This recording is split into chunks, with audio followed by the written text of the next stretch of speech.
Chers amis, Notre-Dame de Paris transformé en un centre d'accueil et de recherche féministe, queer, trans et antiraciste, c'est la nouvelle lubie de la gauche LGBT. Prenant prétexte de la publication du rapport Sauvé sur les abus sexuels commis par des membres du clergé, le pseudo-philosophe espagnol Paul Preciado, autrefois connu sous le nom de Béatrice Preciado, souhaite faire de la plus célèbre des cathédrales françaises un temple woke, comme en 1794, certains enragés voulaient en faire un temple de la raison. D'après cette transsexuelle, Notre-Dame mérite une révolution. Celle-ci passe d'abord par un changement de nom. La cathédrale devait être rebaptisée Notre-Dame des survivants et survivantes de la pédocriminalité. L'église devait carrément être dépossédée des lieux au profit des citoyens, et je cite, des victimes de la violence sexuelle ecclésiastique. Dans les colonnes de Mediapart, notre philosophe analyse la violence sexuelle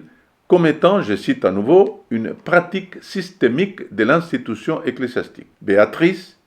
Paul Preciado fustige une tradition chrétienne louée par l'extrême droite comme le fondement de l'Europe aryenne, avant de dénoncer, je cite, une tradition de masculinisme, de racisme et d'abus sexuels sur les enfants et les femmes. La philosophe transgenre conclut ainsi: si la criminalité sexuelle n'est pas un accident, mais l'architecture même du pouvoir de l'institution ecclésiastique, alors il est nécessaire d'exiger un processus de destitution de l'Église. Bien sûr, ces salmigondis des sophismes relèvent de la provocation, mais ils démontrent néanmoins deux choses.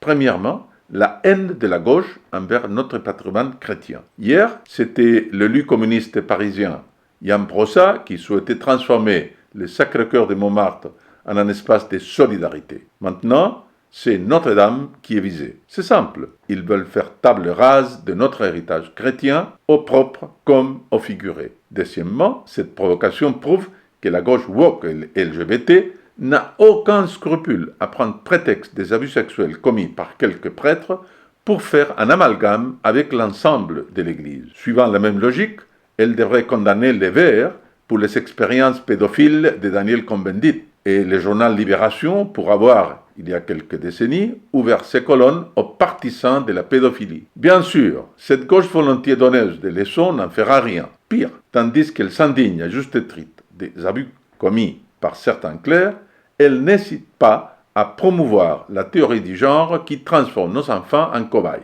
Béatrice Preciado, qui donne aujourd'hui des leçons de moralité, invitait hier les femmes à s'affirmer par, je cite, l'homosexualité, mais aussi par la masturbation, la sodomie, le fétichisme, la coprophagie, la zoophilie et l'avortement. Au fond, cette gauche-là se moque complètement de l'innocence des enfants. Ce qu'elle veut, c'est détruire l'Église, la salir à cause des crimes commis par une infime partie de ses membres, afin de lui interdire toute prise de position en matière de morale. Elle, qui proclame qu'il est interdit d'interdire et exige de pouvoir jouir sans entrave, reproche à un certain clergé de l'avoir suivi dans ses errances. La gauche morale, c'est la gauche Tartuffe. Les catholiques doivent cesser de se laisser intimider par ces gens-là.